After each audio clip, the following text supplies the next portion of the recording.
I think it's recording.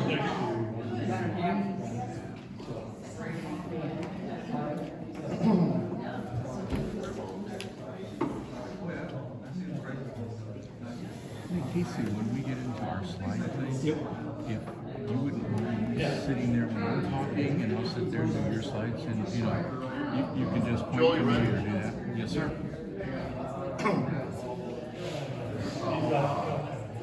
Good morning, everybody. Good morning.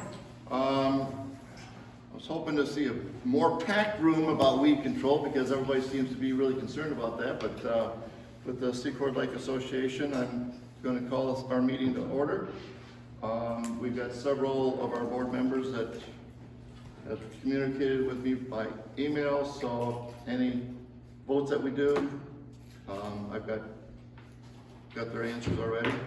I've got a real short meeting, and then we'll get into the weed control here. So, got Greg, Sue, Rita, myself. Phil is golfing with the Eagles this morning, and it's that time of year for graduations and stuff, so that's where everybody else is at. I see we've got several guests here. I see Tony hiding back there someplace. Yeah. And Karen and Joel. And then we've got Joel and Mark, and that all about our weed control and what's going on and everything else for the presentation. I'd like to get an approval of previous meeting minutes. Second. All right, past that. Secretary's report. Tammy's not here. Nothing new to add to it. Treasurer's report. General fund, $8,934.89. The Secord Dam fund is $14,780.62. Thank you. Approval of bills. We have two bills, both have to do with the website. One's for $27.90. The other one's $195.42. And we have a $15 PNC fee for the Secord Dam fund. Could I ask for a vote on the approval of payment of these three bills? So moved. Second. All right, we'll take care of those then, Sue. And we've also got a proposal that I would like to get Jeff Sorensen and Ken Wells reimbursed for what they've spent for printing and so forth for the Restore the Lakes and the presentations that they've been doing about explaining what all the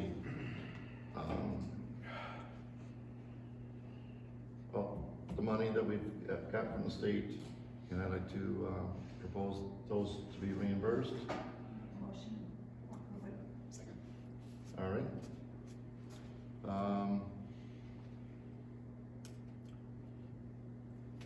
President's comments. Thank you, everybody, for showing up. I've been all over this silly state on things about what's going on with the dams, the money, meetings all over. So Karen says, I thought you disappeared. Well, I'm just moving a lot. It's hard to hit a moving target. So and that's about it. Any of our guests have any comments on anything that's on our agenda or what's going on? Nobody has anything to say, then we'll get on to. One right here. Oh, yes, sir. I'd like to know if we're gonna go ahead with the spraying and the harvesting of the weeds, or what's your plans on it? Are you gonna bring that up in the meeting? That's what this presentation is going to be all about here just very shortly. Good. On committee reports, yes, we're going. We have a back in the back, somebody raised. Chuck? Yes. The only reason I knew about this meeting today was because you posted something on Facebook. I thought we normally got an email when there were meetings, or am I missing something? Our one individual that is responsible for all of that stuff is down with COVID right now, my wife. Is she really? Yeah, so getting everything together for this meeting was a real challenge. So that's a plan for the future, right? Yes, ma'am. Cool, thank you very much. As far as the committee reports, yes, we are moving ahead with the call voting again, end of September. We'll have more information coming out about that, and we're always looking for anybody to assist with anything to do with the golf outing. We're not going to be going for as many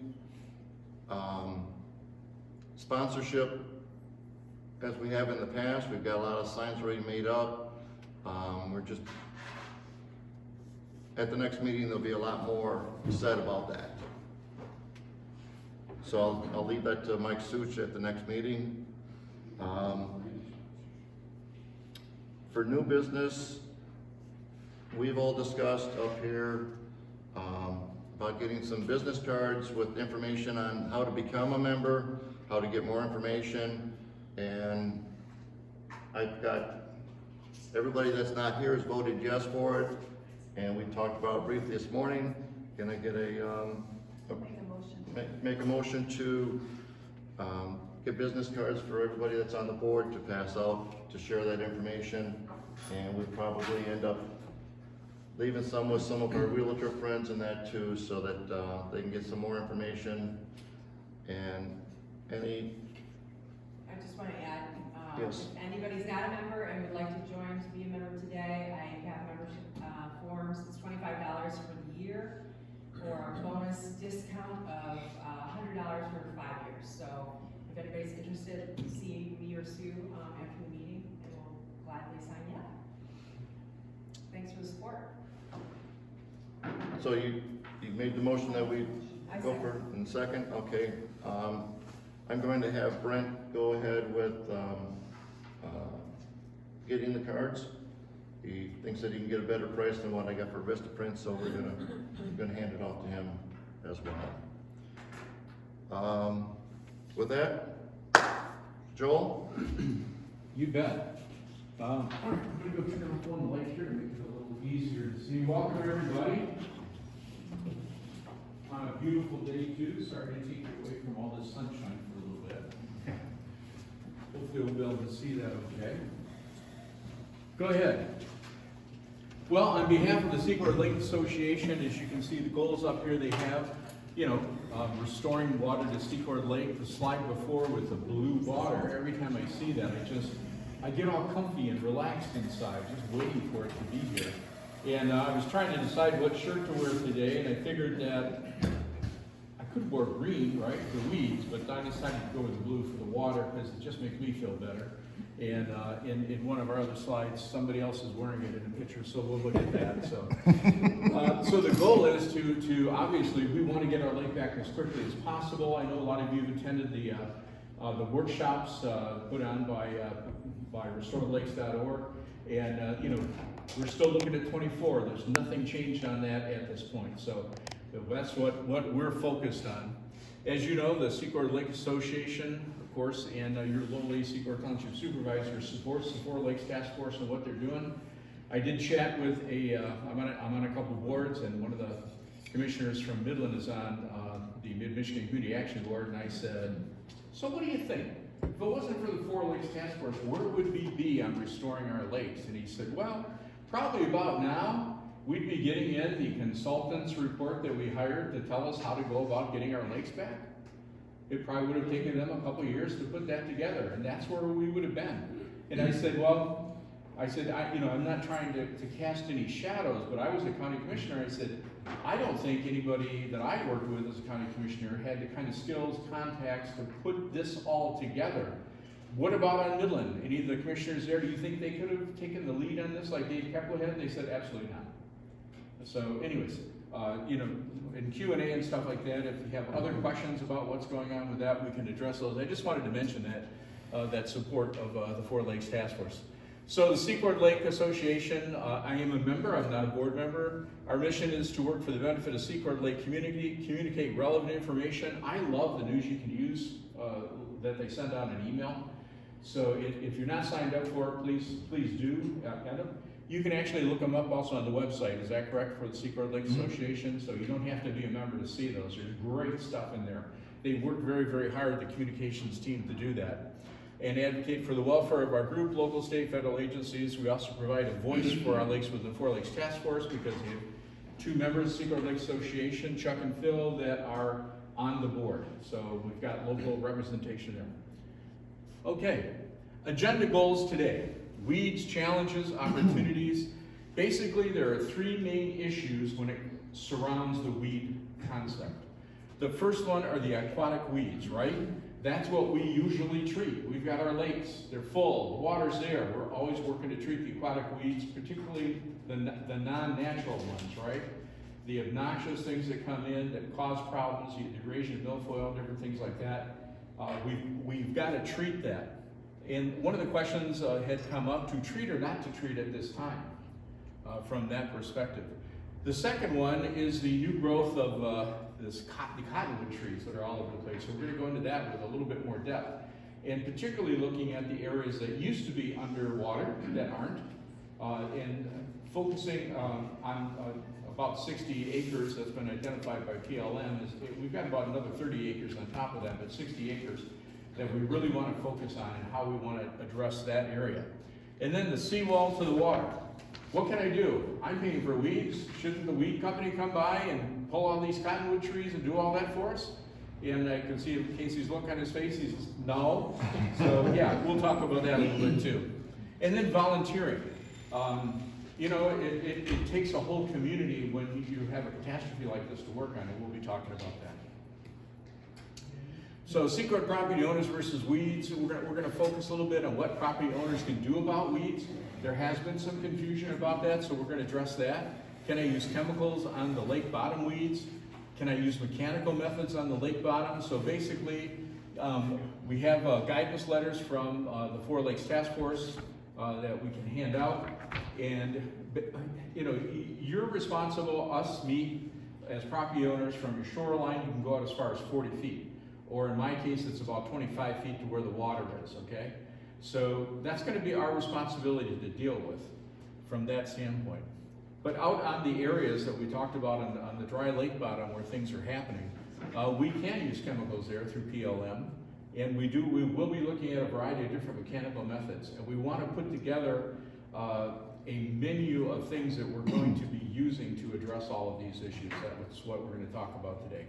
And again, how can volunteers help our neighbors? And my canal, we've got a couple of older people, and basically the neighbors pitched in and we've taken care of the property in front of their house. And yeah, it took some time and it was work. But once you get it under control, I wish I'd have started mine last year instead of this year, because it would have been a lot easier last year. It's easier to get it under control and to keep it under control. And then how can we help with the tree situation on lake bottoms? We're going to be talking about volunteer groups this winter for those that want to do that. You literally can cut off the tops of some of those that are sticking up above the ice, right? You cannot take away the stumps. That's got to be there for fish habitat, but you can remove the distance if you can cut through them of the petrified wood that's sticking up off the top. And then one of the things we're looking at, and we'll explain why in a minute, but in the areas on the lake that are growing trees that we use for pontoon alleys and things like that, you know, we want to be able to take care of that. We can't just cut these cottonwood trees, and we'll look at that, why we can't. But we may need volunteer groups. You know, we may try some this year, but definitely next year, to go out and help pull those cottonwood trees. And there's a key reason about that. Okay. All right, well, I'm here. Casey is here from PLM. Mark Mudge is here from Hay Township. Dirk, are you here yet? Yeah, I'm here. Oh, there you are. Yeah, hi, Dirk. He's here from the Wixom Lake Association. And I got to tell you, it's just been amazing to me to watch the community support and the volunteer work that you guys have done. It's over the top impressive. Mark is here to talk on what he has plans and volunteer work for Smallwood this year. So I just wanted us to understand it's all up and down the lakes. Volunteers have to get together to make this happen. And then we'll be doing questions and answers at the end. All right, again, I just love that picture. I'll just kind of continue it with blue. Okay, next one. All right, you've seen this guy before if you attended the presentations, Angry Man. That was another reason I wanted to wear the blue shirt, because every once in a while, it's me. It's me when I fill up gas at the gas station. It's me when I go buy a couple of steaks for Father's Day. So, I mean, a lot of us are living Angry Man lives regularly just because what's happening in the world. You know, we've talked about Angry Man in relationship to what's going on with this grant. Why aren't I not getting the fair share? And I got to tell you, I talked to Angry Man a lot, particularly when we were collecting weed money, when a lot of people weren't collecting weed money. I had probably 300 calls that year. And the bottom line is this, I got to tell you, I'm so thankful that we made the decision to collect the weed money, because we have the resources to do a lot of what we know we need to do, and a lot of what we don't know what we don't know. One of my favorite sayings that came actually when I was on the Wixom board meeting, and I begged them to collect Wixom money, which they didn't, and I think now they wish they would have, right? But the bottom line is, we still don't know all the answers of what's going to happen. We don't know what's going to happen when the lake fills up in 24. What issues are going to come up with weeds and things like that? I mean, we know about floating logs and stuff like that, and I talked with Dave Kepler, and they are considering doing some, they call it debris removal this fall on Secord, right? Because, you know, the water filled up the lakes way above before everything happened and went on state land. There was a lot of logs, trees falling down, floated up and started floating out, and the water went down and they settled. So when the water comes back, all those trees are going to be up there. I don't think anybody wants to go skiing the first couple of weeks of the 24 when the water's back at full tilt, just in case they come into a speed bump. We'll call them speed bumps. So we're looking to get a lot of those removed under debris with 4 lakes helping that, not with any of the $200 million. That's just for construction, okay? So it'll be under different funds. So hopefully, I want to be able to eliminate that slide in 24 when we're all swimming and boating and everything. Hopefully Angry Man will go away. But anyways, okay, next. So weeds on Secord Lake.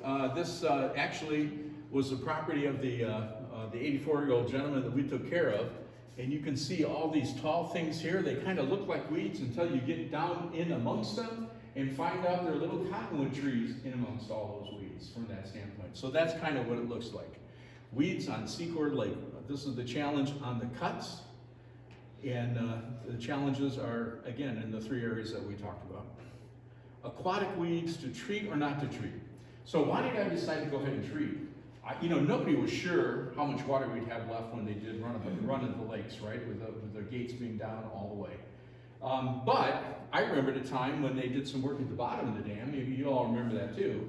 They lowered Secord down to where it is now, about 10 feet. And we still had a lot of water. So I went back a few years ago to when normally Secord treats 3 times a year. We missed the middle one. They wanted to save some money. We missed the middle treatment. And it was just that kind of year with enough heat, sun, and everything else that these weeds, that weed mass just grew up towards the top. As people boated through, the props were chopping weeds and everything. Up and down Lakeshore Drive, people had to hire people to come in, wheelbarrow it out of their area in front, their beach area, and put it in dump trucks to haul away. That's how much we had. So I had nightmares about not treating until 24. And then we get out there, the water comes in, we get 10 feet of water on top of the weed mass, and by about August, with the growth and everything, we might not be able to get through with our boats.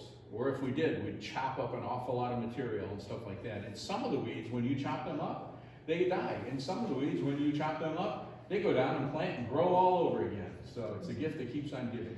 So yeah, I felt it was very important to continue to treat the aquatic weeds from that perspective. And we talked about that, master weed growth. Algae growth is another nasty thing that happens in the summer on my canal. Boy, that algae gets kind of nasty because I used to have 12 feet of water, I'm down to 3 feet of water.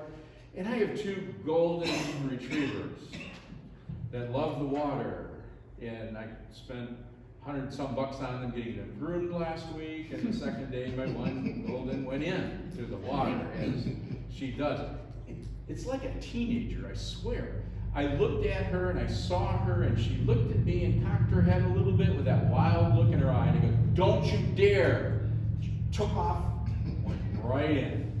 And then I ended up having a golden retriever and a chocolate green lab in the algae. So not a good thing from that standpoint. So we got to work on the algae and again the invasive weeds where it's natural, which we're going to have Casey talk about then. And I'm going to sit down and change the slides over to Casey's and we'll let him go on. And thanks for coming today, Casey. Appreciate it. I'm Casey. I'm with PLM, and we have been treating Secord for a while now. Started on Clement, and then started doing Secord Township, and then Smallwood, and from there on, all over. But our main goal is exotic species management. And the thing about exotic species is they thrive in unusual conditions, so such as a drawdown. The whole shoreline from 0 to 10 feet is growing Eurasian water milfoil and curly-leaf pondweed. If anybody wants to use the water, they have to fight to get through it, and that's what you're fighting through.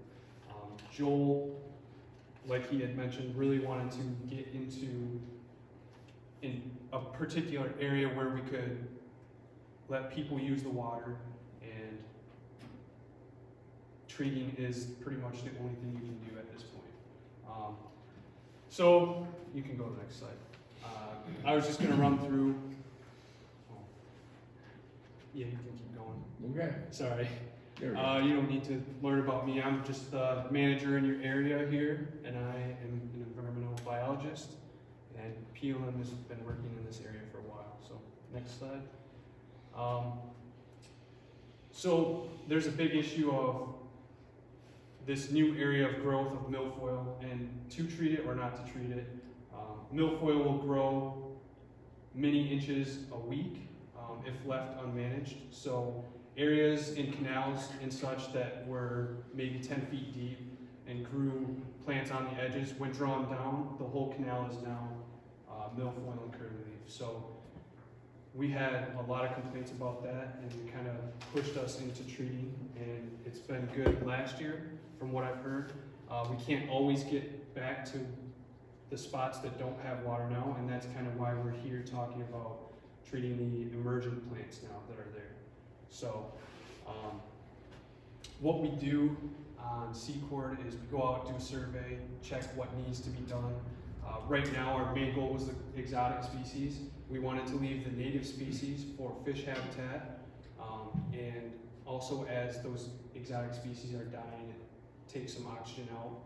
So we wanted habitat for fish and oxygen for the lake as well. So those are kind of main goals on Secord, and to also help the residents be able to access the water and not have algae blooms and stuff like that that look bad and smell bad. So we can hit the next one.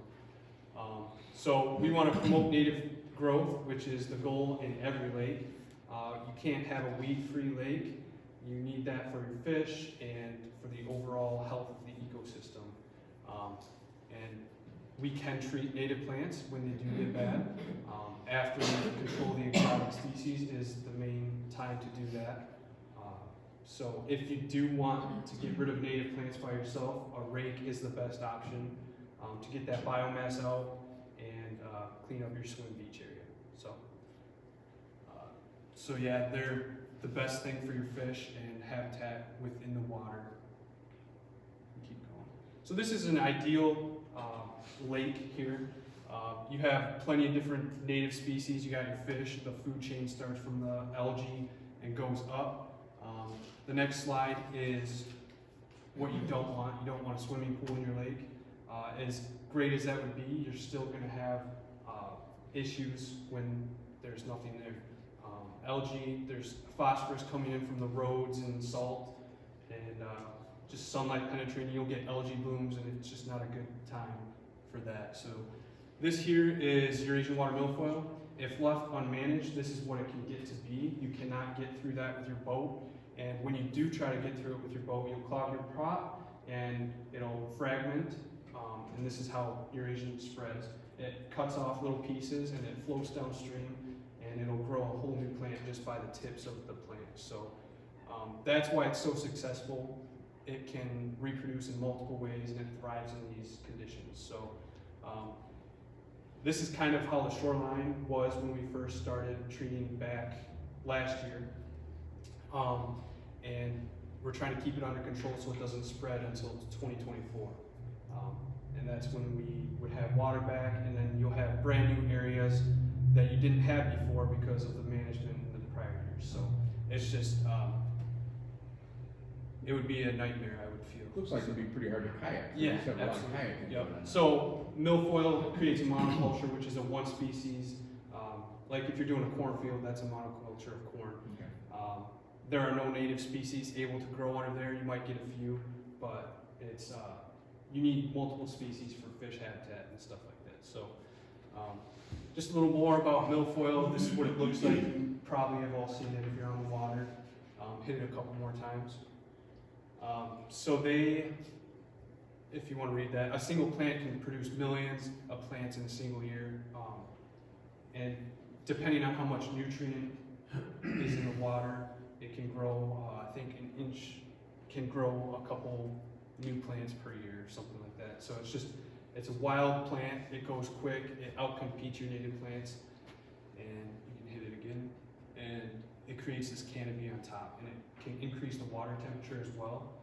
In your channels, you don't want your water temperature to increase because that can hurt your fish as well. And also create more algae. So curlyleaf pondweed is your other exotic species that we managed this past week. Go ahead. It's kind of the same species aggressiveness as milfoil, but it doesn't fragment as much as milfoil will. So it does spread through seed or turions.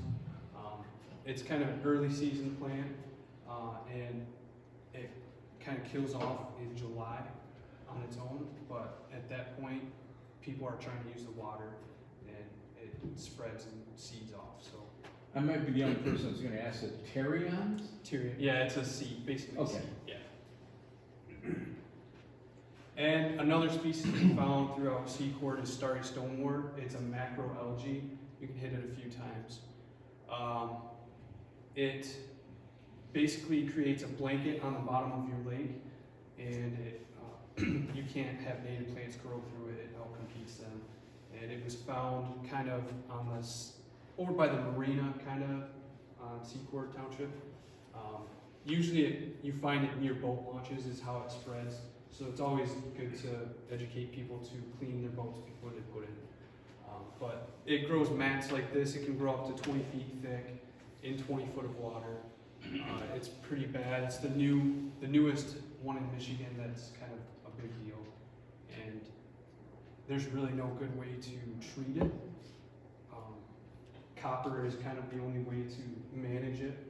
But if we find it, we need to hit it hard and hit it fast. So that's kind of the only way to do that. But Cara is the native species, and it looks a lot like starry stonewort. It's just triple the size starry stonewort is. So go ahead.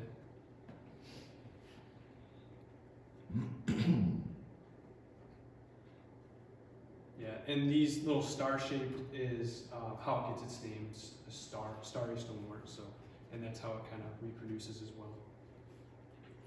Algae is another huge issue, as Joel was mentioning.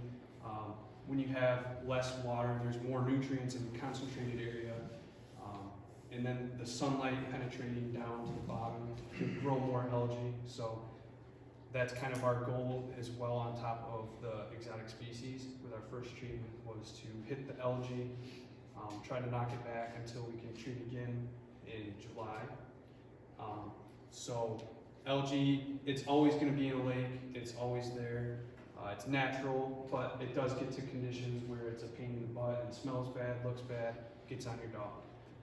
So a lot of people like to have it treated, and there's good reason to it, but you don't want excess amounts of it. It's good for the bottom of the food chain, as I mentioned earlier too.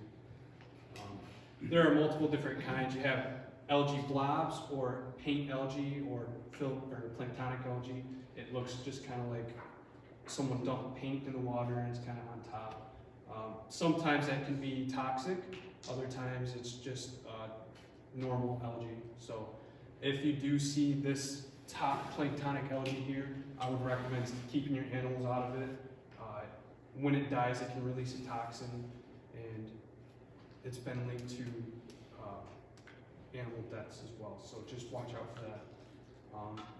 I don't think we've seen that No, very often no. on Secord, but if somebody does see it, they should probably They should contact report it to you and then Yeah. to me. So it is kind of a big deal if you do see a planktonic bloom like that. We would come out and get a sample of it to test it to make sure it's not toxic. So we should call if we see that? Yeah, should call your township and they'll call us, yep. Go ahead, yeah. As I had mentioned, you should rake out your own beach after we treat the first time. One, to get biomass out, which creates muck. Two, it's good to have a nice raked beach as well. So anytime the riparians can do anything to the lake is beneficial to the overall goal as well.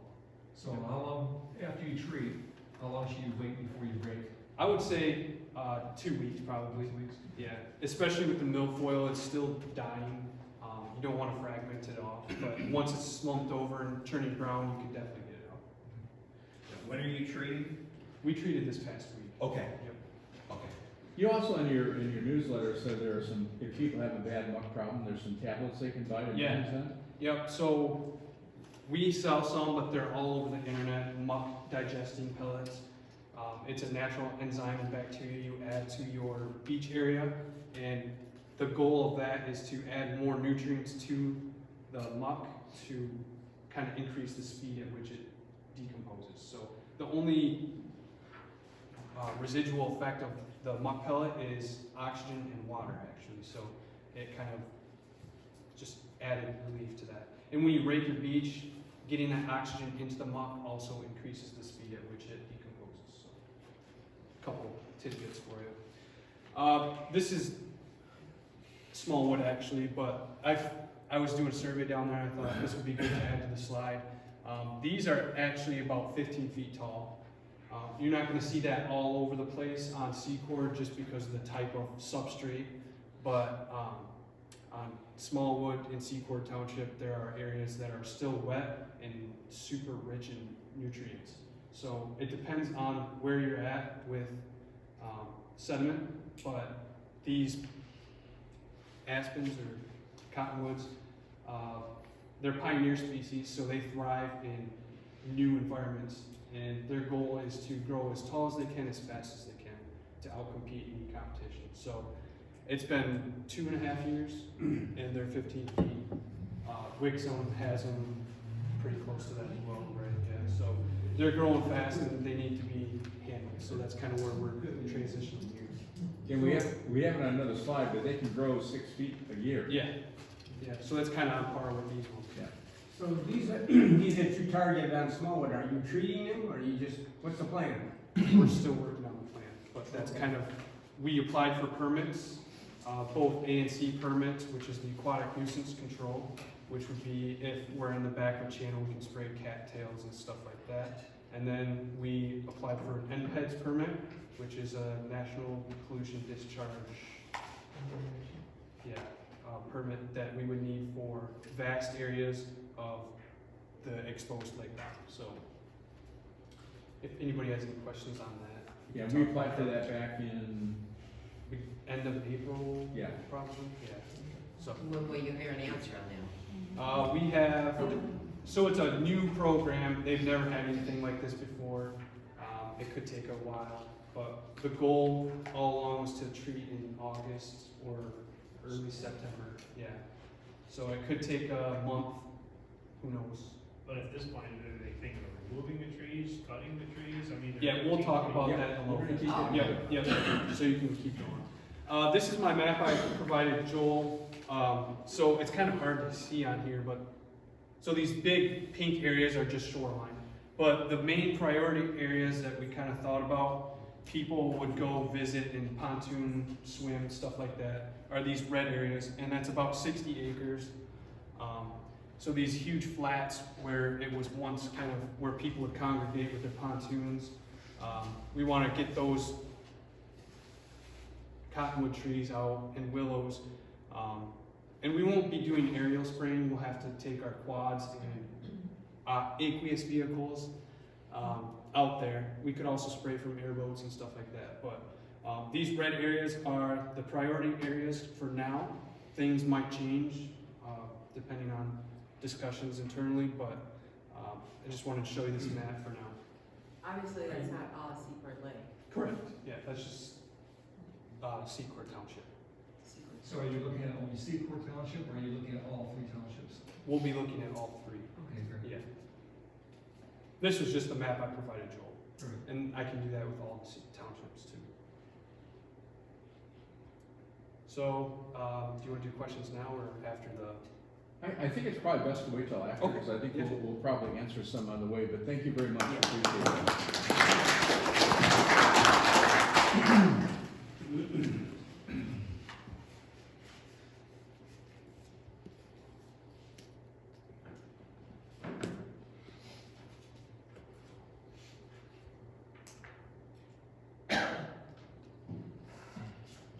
Okay, so the lake bottom and the sandbars, again, that's the areas that used to be underwater that are not underwater anymore.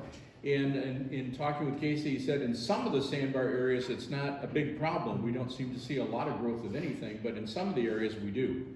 And so that's going to be the focus. Did you want to do that? Yeah. Okay, so you'll see this picture again. That's us. That's us walking. And this is off my property. This is one of my cottonwood trees that was, a little bit bigger than my pinky finger around and stuff like that. So this one I cut at the top. I wanted to see what it was like a couple weeks later. I spent 4 hours one weekend just pulling the ones that I could. And then I had about 8, 9 trees that were, trunks were like big as my thumb. And it was a tug of war, but they won that day. So I had to figure that out, but I cut this one, I came back a couple weeks, and it was kind of tough when I cut it, the day I cut it, but 2 weeks later, it got tougher. I don't know if the moisture dried out of it, and that's why it got tougher, but nonetheless. So if you step on that, that'll go right into your foot. So this is where we're gonna have challenge areas with these cottonwood trees. And, just real quickly, whether you're talking about the pontoon areas where we jump off our pontoons on the sandbars that have the cottonwood trees, whether you're talking about your personal property that's shoreline out to the water or 40 feet, if you just go through and mow them and you leave even that much up or that much up, it's going to be a real crisis situation. They're going to be so busy at Gladwin urgent care, and we don't want that to happen. We don't, because they did that in Vietnam. I guess they were called Vietnamese bungee sticks, and they're going to be a real problem for us. So we'll be refocusing on that picture again. Go ahead. Well, we're right here, Joe. Yeah. One quick question. Yeah.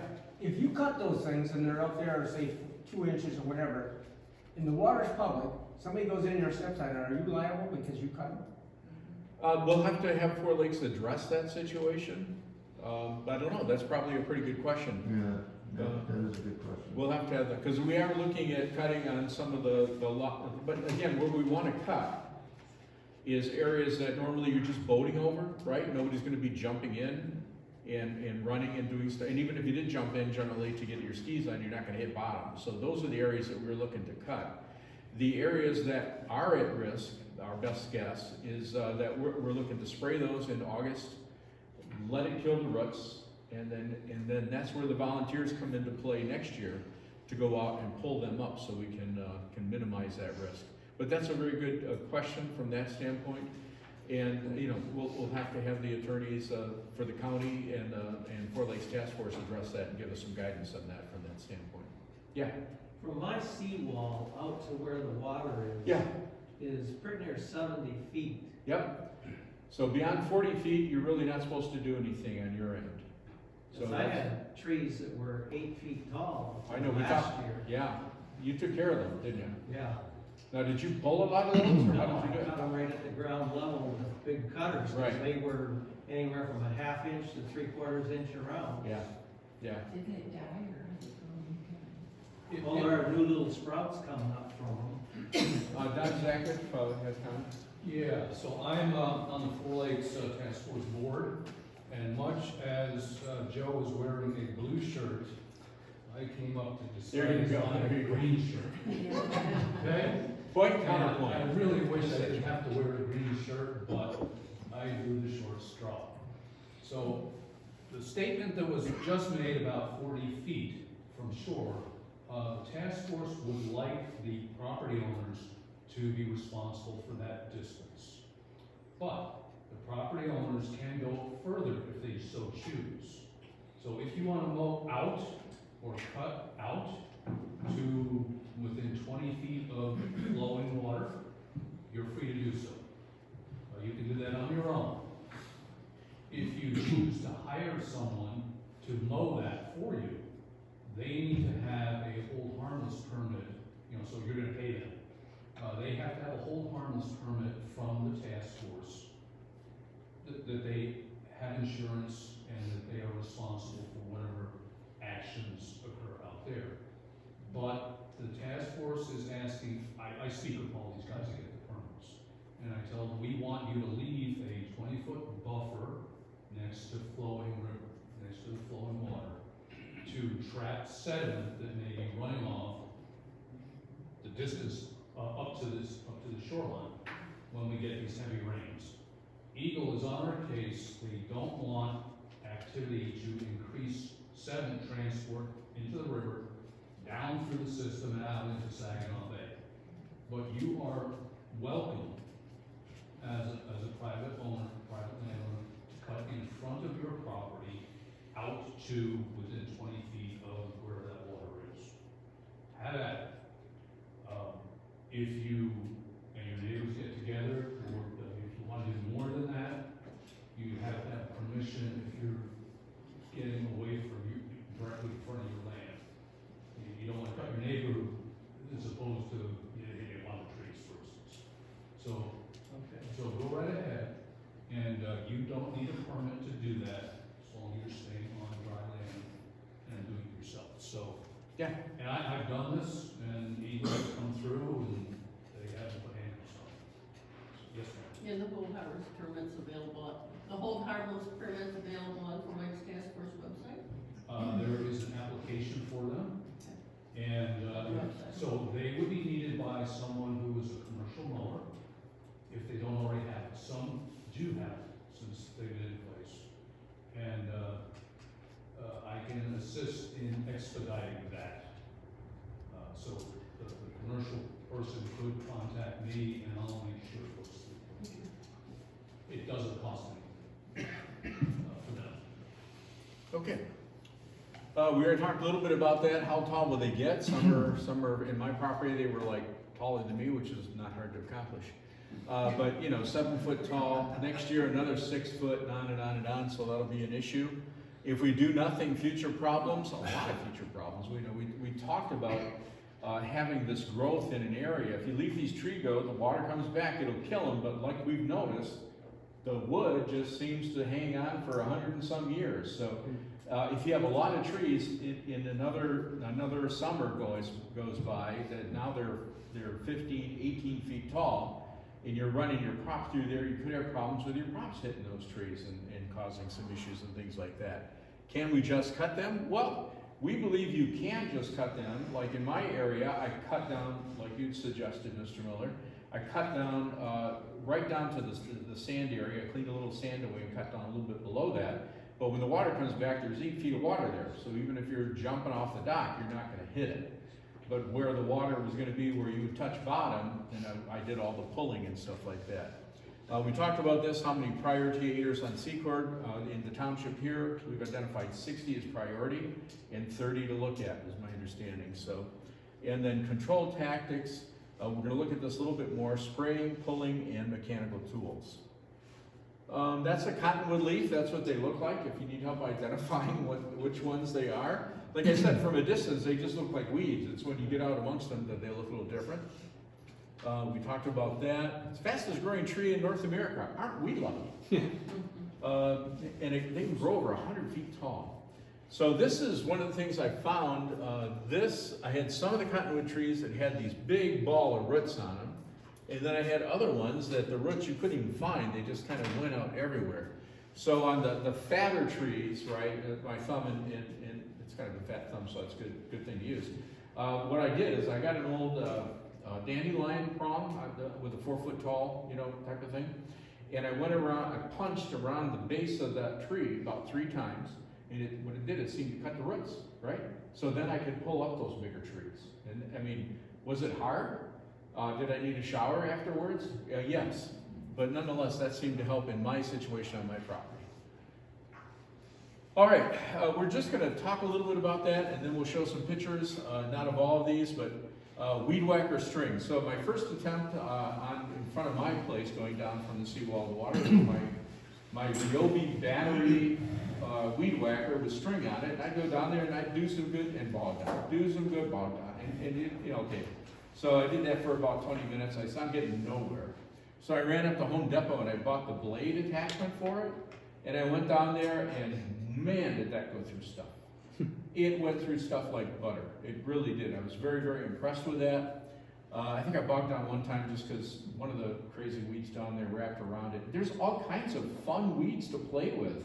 They have weeds, we have weeds in our area that fight back. Okay? They got thorns on them, right? And you can hit those and you grab those, if you don't have the right kind of gloves on, you're gonna know that they have thorns on them right away. So anyway, so the weed whacker with the metal blades for me worked pretty well. I know there was a gentleman doing it last year with weed whacker with metal blades for hire, and he was having success with that. But I had an opportunity, I've talked with Don frequently, and he's gonna help us out a little bit with some of these machines in a minute. But I also talked with a tobacco supervisor. They've done a lot of work and cut a lot of areas with different types of these machines, so we'll talk about that. So they got the brush hog, everybody familiar with the brush hog? We'll show a picture of that. Pulled by a skid steer with a tracks or a small trailer. A forestry mulcher, I'd never heard of one of those before, but basically it's a rotating drum with carbide teeth on it. And they're a little challenge in using it because if there's rocks on the bottom or stumps, if they hit that, it'll knock off the carbide teeth on it, and that's about $150 every time that happens. So that's kind of an issue. They had some luck where it's kind of, sloped property, so they used a mini excavator with a hanging mower. And then I know Wixom just got a DR brush cutter. And then commercial mowers utilizing a flail mower, and we'll show that in a second. There's even some talk about disking the lake bottom. The challenge with that is there goes the erosion issues from that standpoint. So, could that be used in certain areas? I think it might be able to right just before the water's going to be coming back, right? That's a possibility. Go ahead. So this is a flail mower. That's what it looks like. They run it off either a skid steer or a tractor. Don, do you have any other comments on the flail mower? Yeah, so this is a tractor pulling a flail mower. The flail mower has a horizontal drum and it's got 150 swinging blades. It's kind of like a sugar beet topper, if you've seen any of those. One of the problems with this is you have to run over what you're going to mow before you mow it.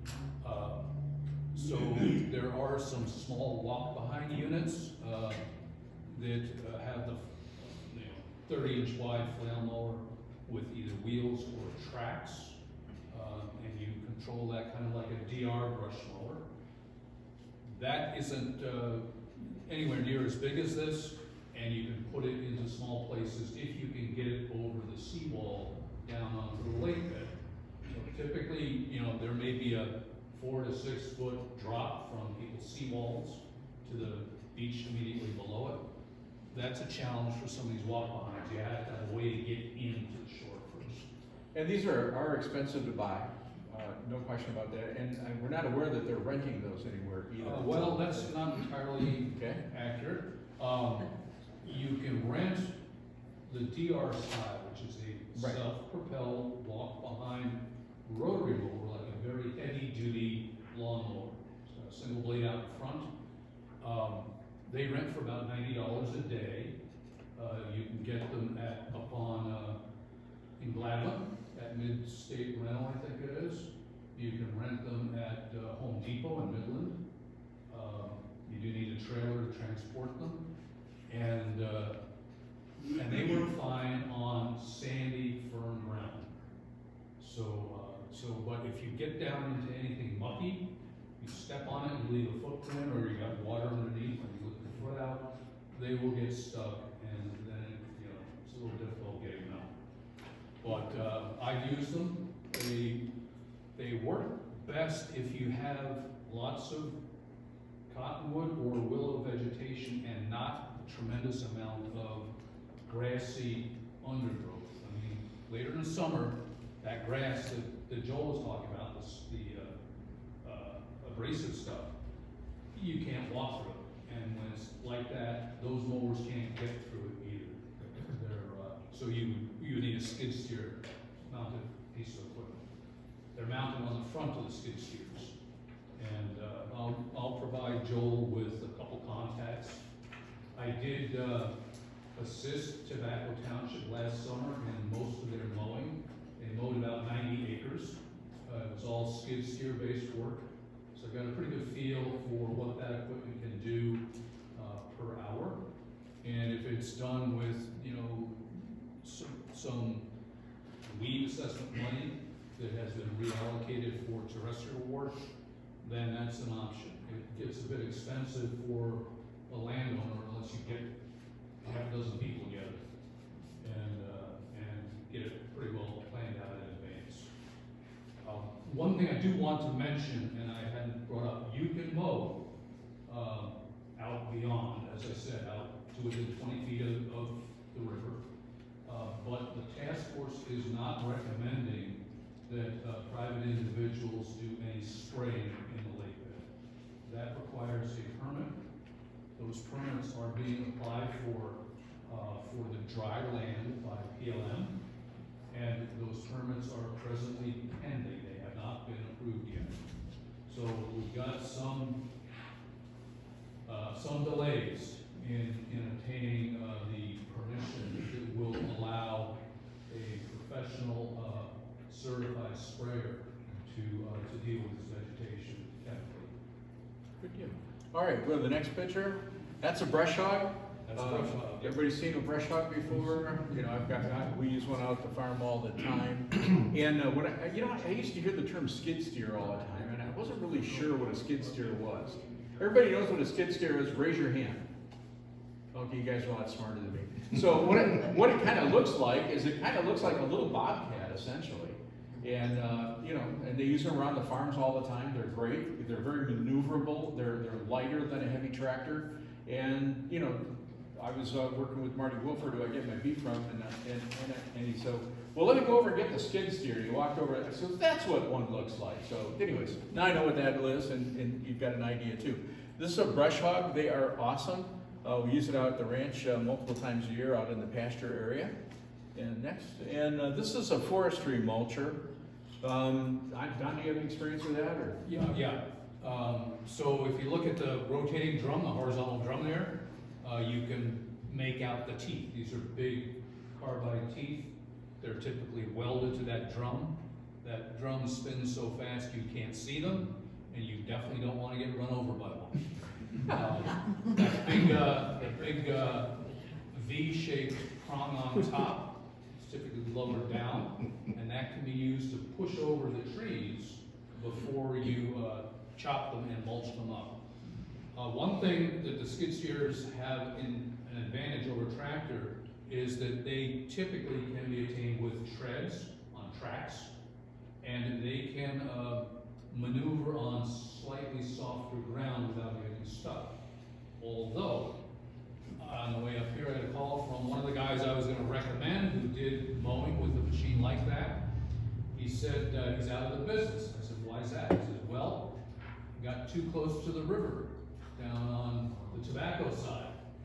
He said he was mowing, if any of you are familiar with it, Quillette Drive. It's just south of Dale Road, and it's mucky. And he said he stuck the front end of it into the mud, and then the whole thing started sinking. That happened at 10 o'clock in the morning. He said they couldn't get it out. They had to get some heavy equipment to pull it out. It took till 10 at night to get it out. It had sunk in the mud up to the cab. The engine had filled up with water, and he's out of the business now. So tractors, you need to be very careful if you're going to use a tractor, that you don't get into that soft ground. And you probably should know someone with a bigger tractor who you can call and pull you out. Okay? So the areas in which this equipment works well are sandy and firm, and would be sandbars that had enough moisture to vegetate these cottonwood trees. So there's cottonwoods with the leaf that's kind of heart-shaped that Joel showed. As you get closer to moisture and muck, willow trees take over because the cottonwoods don't grow in very wet areas. When you start seeing willows, they've got long, narrow leaves and they have round stems. You are getting close to danger. When you see cattails, you're even wetter. And you don't want to take any equipment in there that you can't pick up and carry out, because you'll get it sick. And just as a minor biological note, I didn't know much about these cottonwoods. They're closely related to aspen, right? We have aspen all over Michigan. I thought they were aspens initially. Well, they're cottonwoods, and their stems have ridges on them. So if you want to know what you have, grab the stem and kind of rotate your hand around it, and if it's got vertical ridges, it's a cottonwood and it's got heart-shaped leaves. If it has long, narrow leaves and a round stem, it's a willow. Okay? So you're getting close to water, be very careful. Good deal. And we are going to be looking at all of these mechanical aspects for different areas where, again, we feel that we can cut, leave a stem up, and we're not going to be injuring people. But Chuck, would you bring that request on the liability to Four Lakes Task Force, and I'll talk to the county attorney on that. Yeah, well. Good deal. Yes. A question of clarification. If I have 70 feet out from my seawall to where the water is, and I'm supposed to stay back 20 feet, do I deal with those trees at all out there? I would leave them for the time being. Okay. Secord, being that it will be restored soonest, faces some issues that we really haven't thought about in detail on Wixom and Sanford.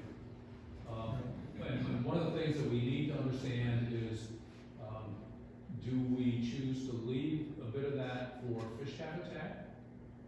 Or there is, Joel, you don't have a picture of a excavator with a boom? I don't know. Okay, so there is another piece of equipment, a mini excavator with a boom on it that has a rotary mower attachment. And we may end up using those to get close to the water just before the lake is restored.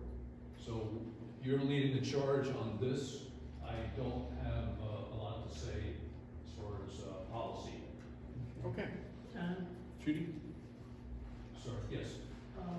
I'm at a narrow cove, and the little water here, the rest of it is white.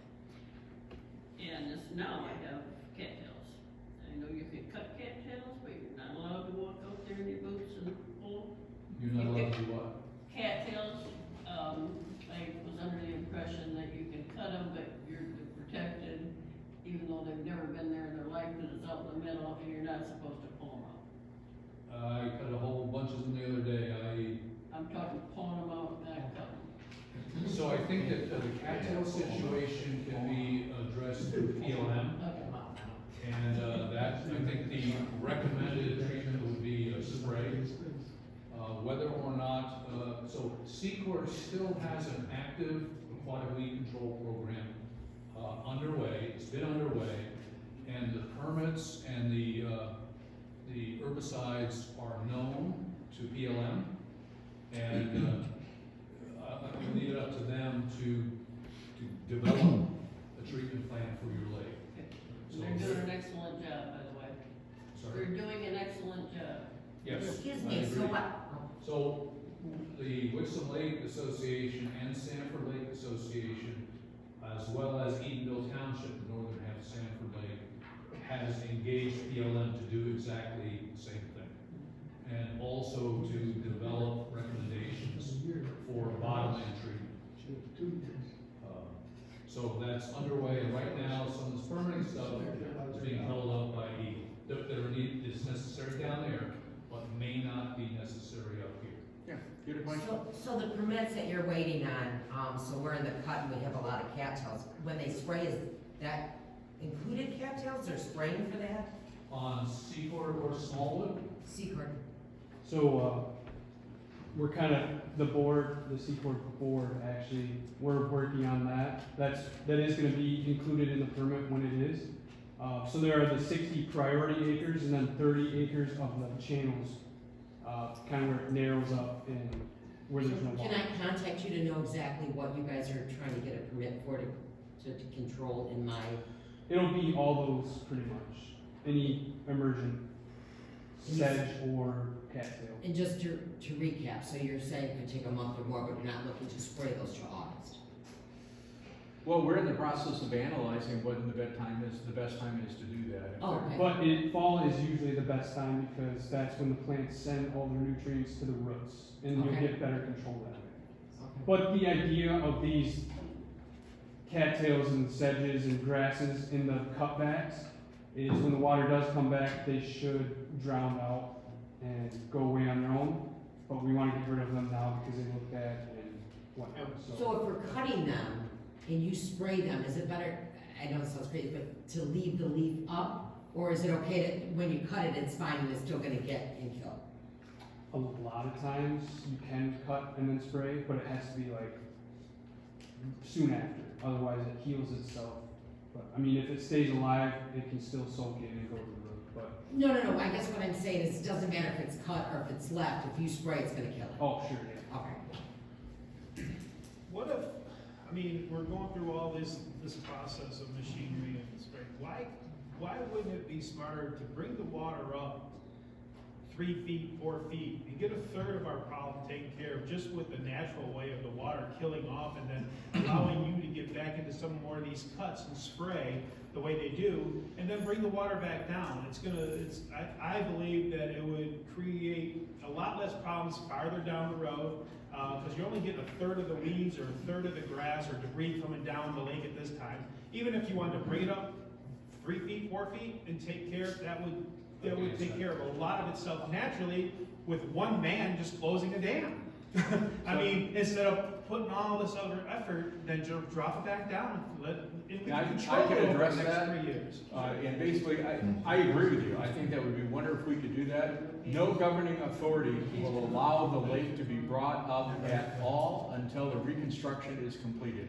I've had that from the Army Corps of Engineers, and we know that from Eagle. Nobody is gonna sign off on bringing it up even a foot or an inch or anything. And I don't think we can right now. I think we took out the gates on But what is Secord. their explanation? I mean, even if it was up 3 feet and the dam failed at 3 feet, that rush of water would not even damage Smallwood below us. I mean, there's not enough water there to do anything that hasn't been already destroyed or, I mean, I And just don't. again, I'm not disagreeing with you. I'm just telling you, nobody's gonna let that happen. Don, did you wanna? Yeah, And this is I'm just more gonna of a natural amplify way of that. taking care of it, you know? What you're saying makes a lot of sense. However, we're dealing with the government agencies. Michigan Dam Safety has ordered the spill gates to be held up. So has FERC. And the Eagle is supporting that statement. The the floodgates are lifted completely on Secord and Smallwood. They will not go back down until those two dams are rebuilt according to current dam safety. But they standards. can't see where it's creating more damage than. I don't know what they're thinking, I'm just telling you what they should. You know? So it's an argument that we can't win. Right, I understand that, it just, I don't know, it just doesn't make sense. Yep, we're not disagreeing with you on that aspect. Okay, go ahead. All right, seawall to water safe depth, we talked about that. The original guidance was 40 foot. Don has amended that a little bit as time has gone on to, Not exactly, the guidance is still, the landowner will be responsible for the 40 feet from shore. If they choose to go further, that's okay. But the 40 feet back to shore is their property, their management of shore. Well, and again, the weeds that are ugly, when, you know, the terrestrial weeds that are ugly, when the water comes back, they're gonna die. Now, they've grown a lot, they've created more biomass, that can be a problem, so before the lake comes back in 24, it's a good idea to get out there and rake up as much of that as you can before the water comes back. If you can and you're capable of doing that, it probably wouldn't be a bad idea at all. I plan on doing that also. So anyways, but if we do nothing with those cottonwood trees, that's where we're gonna be in the biggest trouble, so. Go ahead. We talked about that. Again, recommended in areas where people, pets will walk, jump in, or touch the bottom. That's where you don't want those little spikes sticking up. Should I get rid of all weeds? It's not encouraged right now because that's helping hold the sand in, the lake bottom in. If I had one of my neighbors was in not the biggest heat wave, but we had like an 88-degree heat wave, and he spent the whole weekend out with a pad for his knees on his hands and knees, pulling every one of his weeds. And we all watched that having a beer and commenting on it. And anyways, so we have seen his sand move into the bottom of the canal where he's at. And you know, so you don't want to get rid of all that stuff. You cut them, yeah. So you know, if you don't like looking at them, but boy, you don't want to be killing them all right now. Can I hire someone to cut my weeds? You can. There's been people doing that, and Don is going to be helping me, furnish me with the people that do the mechanical stuff in the big areas. And we are hoping that we will get a list of people that will come and do the properties if need be, right? The shoreline areas. And you know, certainly they charge, and they'll have to get the hold harmless permit and be the one, you know, set up with that. But if you're on a cut and you have enough of the neighbors that are capable of doing it, and you can help out your neighbor or neighbors like we have done on my cut, that's not a bad way to go. There's no cost involved, and you know, if people physically can't take care of it, you know, you get together and volunteer and take care of that. Go ahead. And again, I couldn't emphasize this enough, and why we're going to have to be careful with that. And thanks for bringing up the liability. We'll have that worked out. I think they'll be able to work through that, but we'll have that worked out and let everybody know. So this is like there he is right there. My 84-year-old neighbor with his dog. This is what his property all looked like.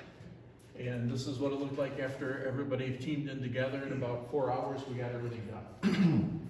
So, and then I know Jeff, one of my neighbors, has been mowing it at that point. And I bought a second-hand mower that I haven't tried to start yet at garage sale for $25 something to see if I can get that going and use that. I want to use my main mower on mine from this. So again, the volunteering issue, we've talked about it.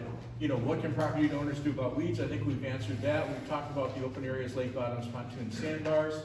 Some people cannot take care of their shoreline. How can we help with the 100-year-old trees on the lake bottoms? We talked about that and cutting those off. Why should I volunteer?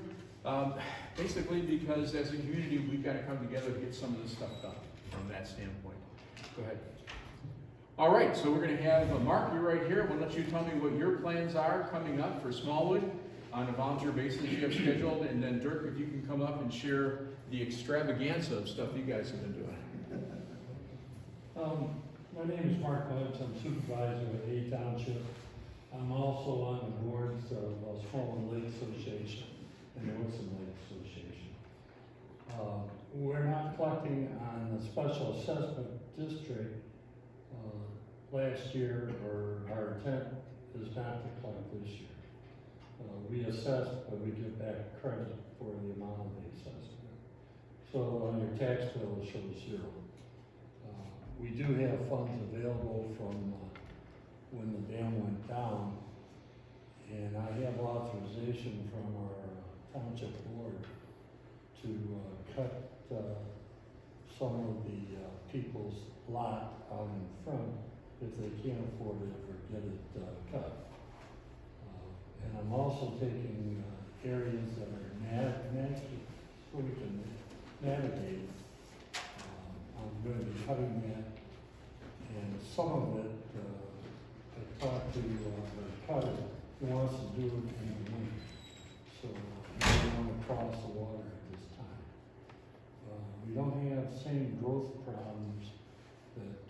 Wixom has, as far as the trees that are really high. So we're a little different animal. We also had a problem as far as, we use PLM as our people that will do our treating. And Casey and I went for a ride last year, and we don't have a good area where we can put the equipment in. Plus, they were worried about the equipment and their employees, because we're a little shallow, and we also have more tree stumps that are just below the water level. So it was determined that we would not treat at this time. Other than that, that's about all we're doing. We started a group of volunteers that will start the second Saturday of July, August, and September to do various cuttings. So if some of our members let us know, we'll consider cutting their areas. Otherwise, we'll fall back to the township, and we'll take a look to help people out if they can't do it. So if there's any questions, I'll be happy to answer them before we turn it over to Dirk. Yep, I just wanted to make a comment that we have, Secord Township has 51 properties on the tip of Smallwood Lake. I worked diligently with Casey this year, and we found a place that we're able to launch. So we are going to be treating my 51 properties down on Smallwood from that standpoint. And it was hard. We had to look long and hard, and it was a launch site that they had to rule out when the water was up because they couldn't get their airboat below the bridge, but now they can. So that's what we're doing on our end for that standpoint. So, all right, Dirk. Well, good morning. I always wanted to see my name in lights, and there it is. So I don't think I'm here to talk about lake bottom cleanups. I'm thinking Don and everybody else has covered that. I think I'm here to talk about what we did and how we started that on Wixom Lake. So I'll try to make this short and sweet, and it's a pretty cool little story about, well, when was the flood? May 19th? Probably by May 20, I had a phone call from a friend of mine who was on the task force and said, I think we're going to need some help on Wixom Lake. And essentially it was, we need someone to help build a little rapport between Gladwin County, Wixom Lake, and the task force. He called me. So I think by June, my wife Jamie and I tried to figure out what we can do and where to start. And it started literally with a phone call and an email to a neighborhood association. And 2 days later, I had 75 people in my pole barn parking lot, all wearing COVID masks. It was kind of fun. And at that point, we had no idea what we were going to do or how we were going to do it, or talk about not knowing what you don't know. We had no idea what we were doing. I stood up there and said, you know, I think our job right now is to start spreading a positive message and facts about what's going on with the task force and the lakes. And the facts part was the key, because as you know, if there's silence, people will start to fill in the gaps. And usually what they fill in the gaps with is completely false.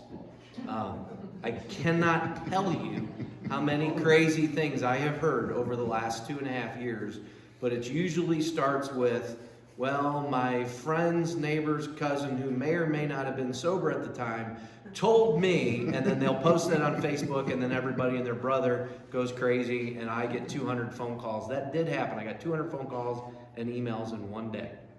And that costs a lot of money, a lot of time, and a lot of energy, and it causes problems with the community because they believe it, because it's in writing, and it's 99% of it is garbage. So we started this group to talk about, hey, let's spread a positive message. Let's turn this into something good. The good things that have come about for us is that I've probably met 200 people that I never would have met before, and it's been really cool. We immediately started having little, I called them hot dog socials. And essentially, we brought out a grill, we cooked hot dogs, and we just talked about what's going on in the lakes. And every one that we had, it started with 20 people. And then the next thing you know, we got 50 people and 60 people. And then we started a Facebook group, and we named the group Wixom Lake Social. And then it took on a life of its own, and Wixom Lake Social then became a committee on the Wixom Lake Association, and then somehow I ended up being the vice president of Wixom Lake Association. So it has this snowball effect. The key is getting the people together and talking about the good things that are happening and the factual stuff. Then we started social events. It was quarterly, then it became monthly, and it was more, there was some fundraising factors in there because we knew eventually we were going to need money. But it was more about just bringing everybody together and creating an environment to try to replace some of the social aspect that we lost when the lake went away. It was that simple. And then the Four Lakes Task Force got control of the lake bottoms. And then it was kind of open season on the lake bottoms. And we got an education from Don and other people on the task force about what we can and cannot do. And Don's an expert on that. I don't want to step on his toes. But what we did is we just went out and started doing it. That's kind of my personality. I don't want to spend a lot of time trying to figure out what we can and cannot do. Don gave us the education, and then we got 6 or 7 people together and said, let's go out and start seeing what we have to do. So if you saw, anybody see the Breached Part 2? Mm-hmm. We're in that, unfortunately. But we're in that little documentary, and you saw us pulling out outboard motors, docks, all kinds of stuff. And when we would pile it up, and they'll then tell the task force where it is, and they're committed to go get it. And then it was, hey, what can we do with these, what Don calls toothpick trees, these trees that are just old, they're 100 years old, and they're just there, and if someone jumps off a pontoon and lands on one of these things, it's going to be a bad day. We got instructions about what we can do with those, and we started chopping those down. And the interesting thing, when we started doing that, was we would look around, and you'd see people standing up on their dock or their deck with a cup of coffee or a Coke, and they would watch and they would wave, and then 20 minutes later they'd be standing on their seawall or actually coming out onto the lake bottom to see what we're doing. Typically they would ask if we had permission to do what we did, which we did. Everybody had a hold harmless, and we had a safety team. Doug Hill, who's the president of Wixom Lake Association, was there. We had an AED, we had all kinds of stuff there for safety. We all had rules. We had designated people to call 911. We were prepared. We had no idea what we were doing, but we were prepared. So we went out and started doing this stuff. And as I said, the people came out, and the next thing you know, they've got gloves on, and they're out there helping us. And that's the key. Everybody can talk about doing and talk about it. They'll talk about it all day long. I would highly recommend just start doing it. Pick a public spot. We picked Pontoon Alley. After we did it 2 or 3 times, and we kind of had an idea of what we were up against. Everybody knows Pontoon Alley on Wixom Lake. We had 70 people there to clean up Pontoon Alley. I think 8 or 10 tractors, at least 70 people. We had people donating food. Strikers showed up with food. We had the Midland Daily Press there to take pictures, and we didn't call any of these people. They showed up and helped. The only thing that we did was we rented bathrooms. But we were prepared. And to be honest with you, we had probably 3 happy hours prior just to bring people together and have fun. The most we'd ever gotten together at a happy hour was 40 people. So we had 40 people max to drink a beer and 70 people to work 4 hours on Pontoon Alley. It's amazing, and that is consistent. We get more people to show up to work than we do to show up to listen to music and have a beverage. The community has really rallied around this. So what have we done? We attacked canals. If you have a cut, I would highly recommend doing it in the winter. We did that all winter long when the ground was essentially frozen. It's a lot easier. When you're walking through there in the summer and you're sinking in the ground, it's exhausting. You get cut up pretty bad. It's hot. We did it in the winter. As soon as the ground froze, we went out there. And it was We posted, everything was volunteer. Get your friends together. If people came to us and said, I got a group of 10 neighbors that we can do it on this day, we showed up. We showed up with personal equipment, weed whackers with the brush cutter attachment on there, and we just got instructions from Don on how to do it, how to stay away from the water, what to cut, what not to cut, where to cut it with trees, and we followed the rules. And the next thing you know, we'd have 25 people there, 30 people there, going side by side right down a canal and mowing the whole thing out, killing all the cattails they left. Knocking down the cattails, getting rid of this stuff. The best part about it is every time we did it, there was more and more people to do it. And that's what it takes. Right now, I kind of feel like Domino's Pizza sometime. I'll get a phone call and they'll say, here's my address, can you bring your lawnmower? It doesn't work that way.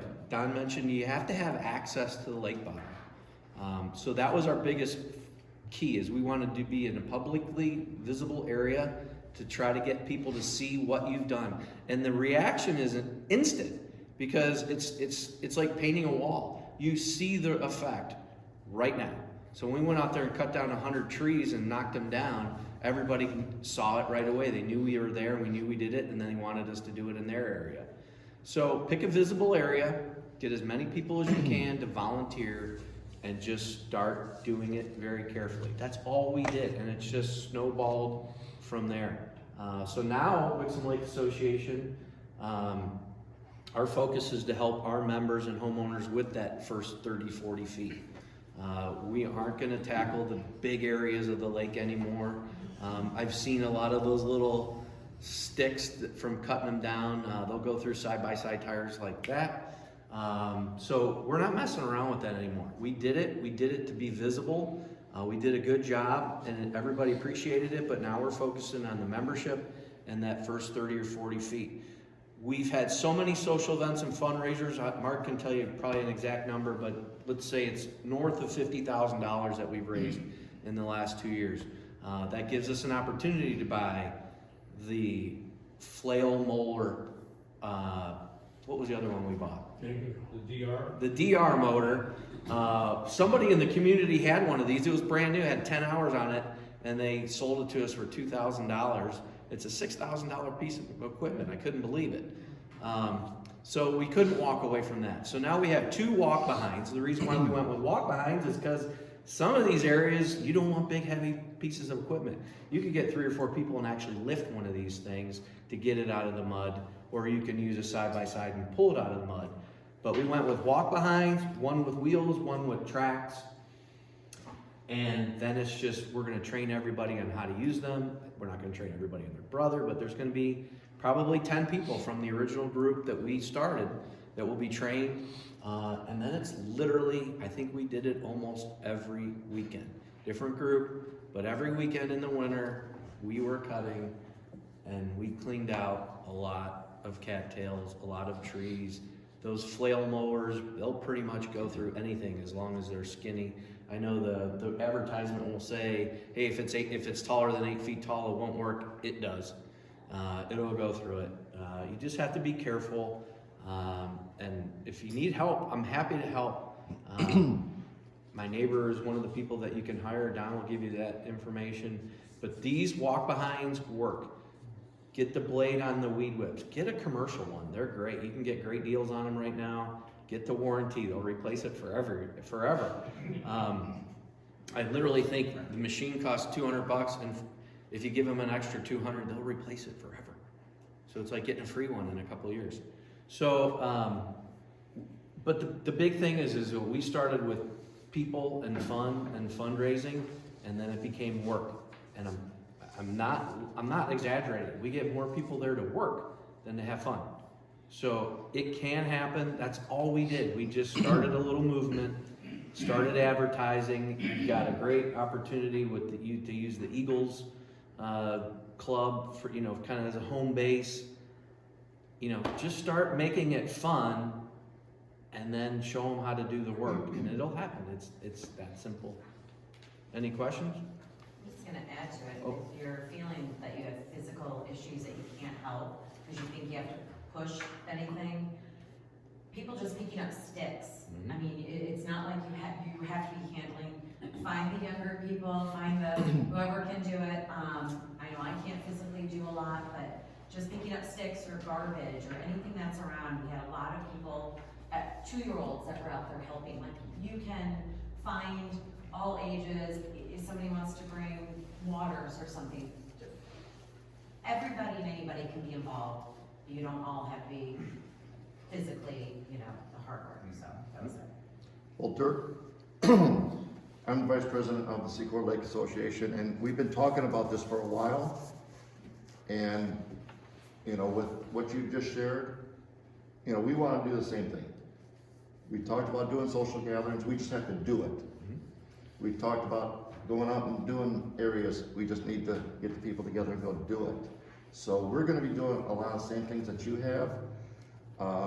We're also working at a program to see if we can get all 4 lake associations working together to share best practices up and down. So we've got a lot of things going on, and by having Dirk here, it means a lot to me, and it's gonna mean a lot to everybody else there. So if you just want to get a little bit of taste of certain things that we've done, simple things like a euchre card night. It's nothing to organize these things. It takes a half an hour, maybe $25 or $30 to get it going. Our last one, we played cards for 2.5 hours. We raised $3,000. $3,000 paid for that DR mower that we got at a discount. It was 2.5 hours. It literally took a half an hour to organize.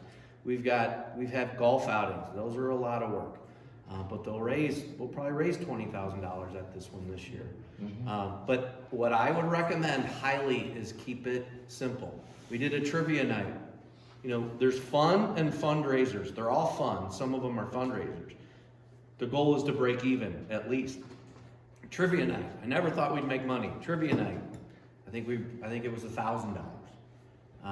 Like I said, euchre was $3,000. When is it? June 25th at the Eagles Club on Esty. It's DJ music bingo. I've never done one of these things, but I hear they're a lot of fun. These are simple. You pay somebody $200 to run the whole thing. All you have to do is show up and collect the money to sell tickets. Simple thing. So I would highly recommend keep it simple. Bring everybody together. You have a golf outing. That's awesome. And then just add to it. Right now we have a team of about 12 to 14 people. Every single person either captain or co-captain an event. And we have something every single month, whether it's as simple as going to the Eagles Club for happy hour, which is nothing, euchre, poker runs. We just had 330 people participate in our Memorial Day poker run. And we'll get 144 golfers in September. So I love the small stuff. It's a lot easier to plan, it's a lot less work, and the money still counts.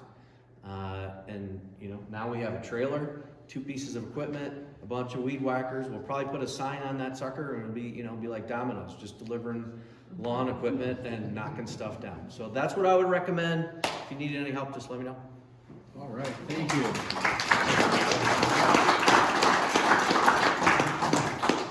Okay, and again, we're all about the timelines from that standpoint.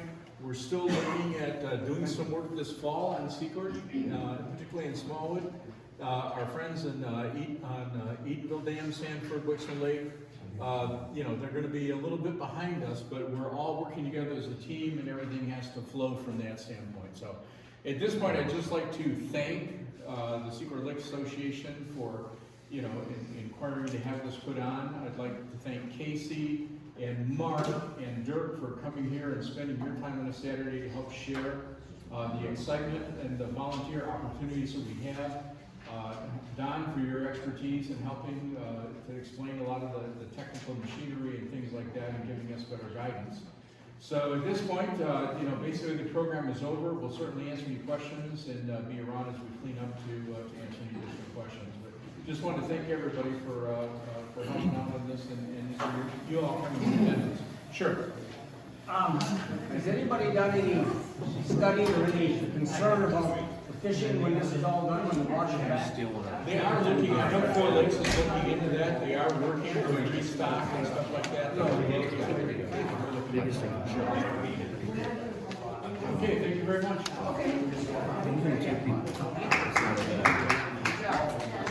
So our next Secord Lake Association meeting will be July 15th, I think it is.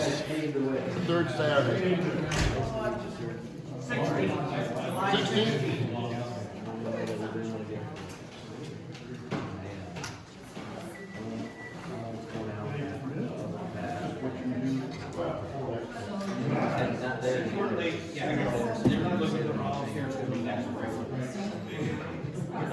Volunteers till next spring, right?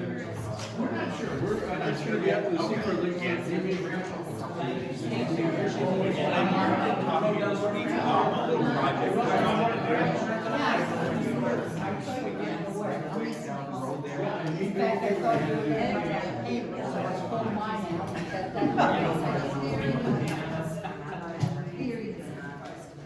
No, that's by 3121 Lake.